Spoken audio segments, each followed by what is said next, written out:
देव ऋषि नारद को जब ये बात पता चली कि मैया का जन्म हो चुका है, देव ऋषि नारद आए कहाँ पर? राजा हिमांचल जी के यहाँ। राजा हिमांचल जी के यहाँ आए। देव ऋषि नारद का बड़ा ही स्वागत सत्कार सम्मान किया राजा हिमांचल जी ने। और देव ऋषि नारद से राजा हिमांचल कहते हैं, प्रभु ऋषिवर, ये हमारी बिटिया हैं, इनका नाम पार्वती है। आप जरा हमारी बेटी की हाथ देख करके बताइए कि इस बिटिया में दोष क्या है। गुण नहीं पूछा, क्या पूछा? दोष पूछा। क्यों? गुण तो जो है सो है ही, अगर दोष का पता चल जाए तो उस दोष को भी हम गुण में बदल सकें। इसलिए कहते हैं अपनी निंदा, अपनी बुराई सुनने की आदत डालिए। लेकिन अक्सर लोगों को अपनी बुराई नहीं अच्छी लगती, अपने भीतर का दोष सुनना अच्छा नहीं लगता। अपनी प्रशंसा अगर कोई कर दे तो उससे अच्छा कोई नहीं होगा। लेकिन देव ऋषि नारद से ही कहते हैं कि इस बिटिया के दोष बताइए, मुझे गुण नहीं जानना। देव ऋषि नारद ने जब देखा तो देव ऋषि नारद कहते हैं इनके 3 नाम होंगे, उमा, अंबिका, भवानी। आगे चल करके जितनी भी स्त्रियां होंगी इन्हीं देख करके अपने पात्र धर्म का पालन करेंगी। संसार में इन्हीं के कारण आपकी यश कीर्ति सब कुछ बढ़ेगा। दिव्य है ये कन्या, देवी है, भगवती है। लेकिन इनमें तो कोई दोष नहीं है, लेकिन इनको जो दूल्हा मिलेगा ना, जो वर मिलेगा, उसमें अनेकों दोष है। आप कहिए तो बताएं, कहाँ बताओ? देव ऋषि नारद ने दूल्हे का दोष बताना प्रारंभ किया। और देव ऋषि नारद कहते हैं उसमें दोष क्या क्या होंगे? तो अगुना, अमाना, मातु पितु हीना। अगुण होगा अर्थात सत, रज, तम, इन तीनों गुणों से परे होगा। और राजा हिमांचल जी ने समझा उसके भीतर कोई गुण ही नहीं होगा। अमान होगा अर्थात मान और सम्मान से परे होगा।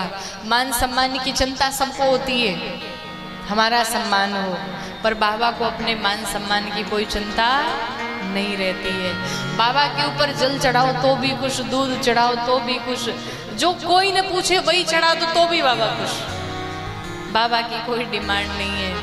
आप जैसे चाहो बाबा को प्रसन्न कर लो, बस भाव शुद्ध होना चाहिए। भाव मुख्य है। बाबा का नाम ही है भोले भंडारी। क्या कहते हैं? भोले। अर्थात जैसे कोई जाता और कहता है भो, तो बाबा कहते हैं ले, वही है भोले।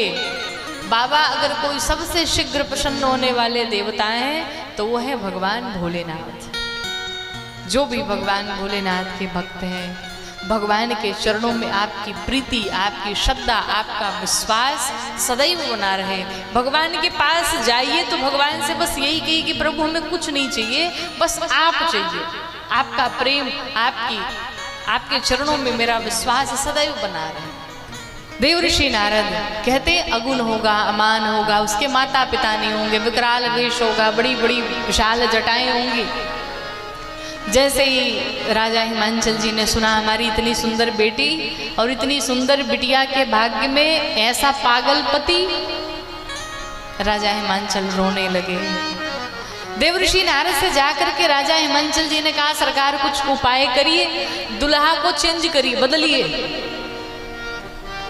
देव ऋषि नारद क्रोधित हुए, कहा ऐसा संभव नहीं है कि कह मुनि हिमवंत सुनो, जो विधि लिखा लीला,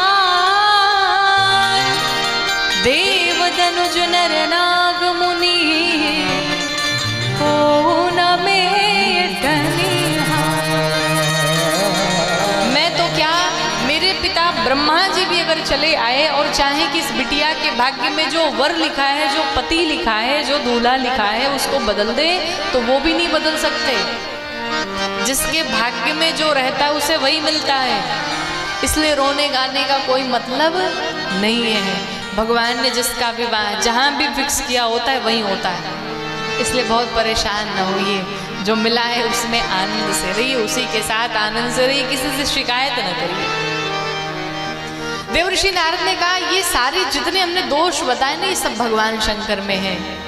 और अगर आपकी बिटिया का विवाह बाबा से हो जाए तो हर प्रकार से मंगल होगा। पर विवाह ऐसे नहीं होगा। कहा फिर का एक काम करना पड़ेगा, आपकी बिटिया को तपस्या करनी पड़ेगी। जब तक तप नहीं करेंगी भगवान मिलने वाले नहीं हैं। यहां पर एक सूत्र समझिएगा, मैया पार्वती को भगवान शंकर ऐसे भी मिल जाते, क्योंकि वो तो सदैव सदैव के लिए बाबा की दासी हैं, पत्नी हैं, बाबा की प्रिया हैं। लेकिन मैया ने भी तपस्या किया बाबा को पाने के लिए। क्यों? अगर कोई भी वस्तु आसानी से मिल जाती है ना तो उसका मूल्य नहीं रहता है।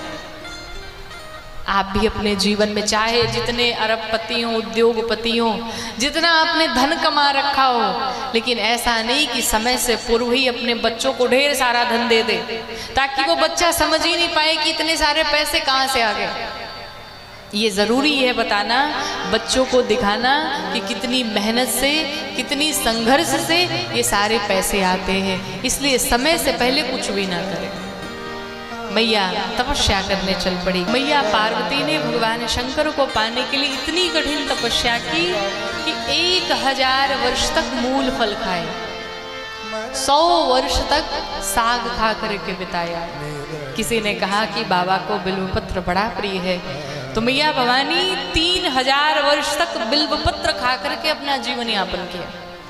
इतनी कठिन तपस्या। आकाशवाणी हुई, हे भवानी, आप जिस निमित्त ये तपस्या की है, आपका संकल्प पूर्ण होगा, आपकी मनोकामना पूर्ण होगी। आप जाइए, अपने घर को वापस जाइए। आपके जैसा घोर तप ना आज तक किसी ने किया, ना आगे कोई कर पाएगा।